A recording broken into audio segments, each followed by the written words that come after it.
The Prime Minister is poised to unleash a major shake-up of his top team to revive Labour's plunging popularity and fight back against reform.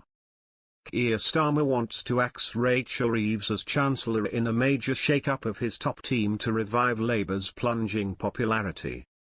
In a shock move, the Prime Minister is considering moving Home Secretary Yvette Cooper to the Treasury to boost the country's economic fortunes. His reshuffle would see Starmer loyalist Pat McFadden, currently the Chancellor of the Duchy of Lancaster, shift to the Home Office as the government seeks to get a grip on the immigration crisis.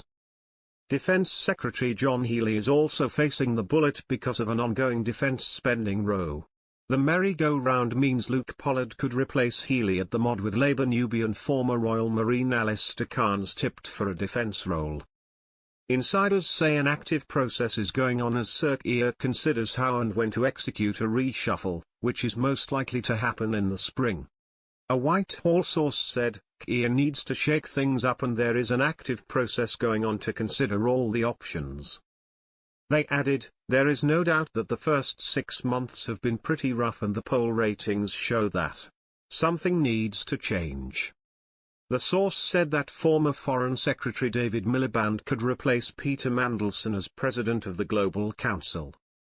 Mr. Miliband was understood to be on the shortlist to become the UK's new US ambassador in Washington, a role eventually given to Mr. Mandelson. But a Downing Street source dismissed the speculation as nonsense from a fantasist.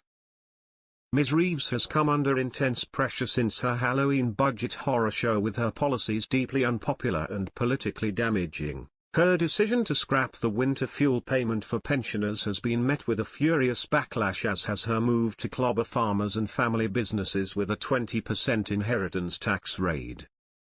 The Chancellor's national insurance hike to employers has also sparked fears of a surge in unemployment this year, with some economists warning the economy should be on recession watch.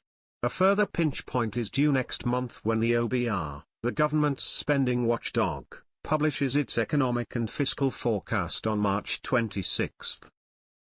If, as is expected, the news is grim, the Chancellor could be forced to squeeze departmental spending again, further infuriating cabinet colleagues. Last month Sir Keir said he had full confidence in Ms. Reeves, but would not be drawn on whether she would stay in post until the next general election. Downing Street was forced to clarify that she will stay on as Chancellor for the whole of this Parliament.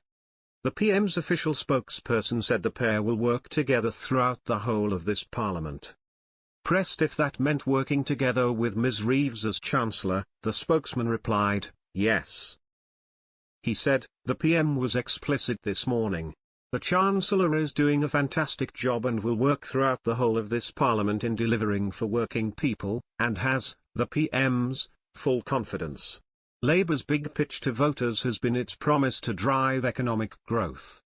But a flatlining economy plus the government's failure to tackle the UK's immigration crisis has seen Labour and Sir Keir's popularity tumble.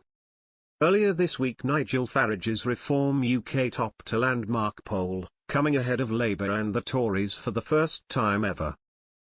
Reform now sits on 25% with Labour second on 24% and the Tories in third on 21%, according to the Sky News/YouGov survey. The Conservatives are on 21% with Lib Dems are on 14% and the Greens just narrowly below 10%. It is a dramatic slide in fortunes for Labour, which cruised to a landslide on July 4, with 35% of the electorate.